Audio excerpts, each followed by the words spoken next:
बातमी सध्या पुढे येते ती म्हणजे अजित पवारांच्या पक्षात मंत्रिपद कुणाला मिळणार यावरती आता चर्चा सुरू झाली आहे। तर 12 संभाव्य मंत्र्यांच्या नावावरती शिक्कामोर्तब झाल्याची माहिती आहे। शहांकडे यातील 7 ते 8 नावं जाणार असल्याची माहिती आहे, ज्यात भुजबळ, मुंडे, अदिती तटकरे यांना पुन्हा संधी मिळण्याची शक्यताही वर्तवली जाते।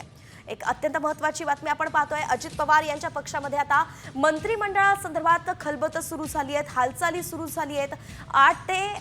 7 ते 8 नावं ही अमित शहांकडे जाणार असल्याची माहिती मिळते, ज्यात भुजबळ, मुंडे आणि अदिती तटकरे यांच्या नावाचाही समावेश आहे।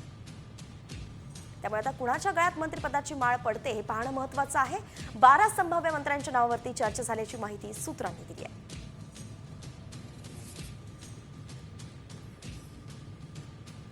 आपण पाहतोय येवल्यामधून छगन भुजबळ, परळीमधून धनंजय मुंडे, श्रीवर्धनमधून अदिती तटकरे यांना पुन्हा संधी मिळणार का असा प्रश्न उपस्थित होतोय।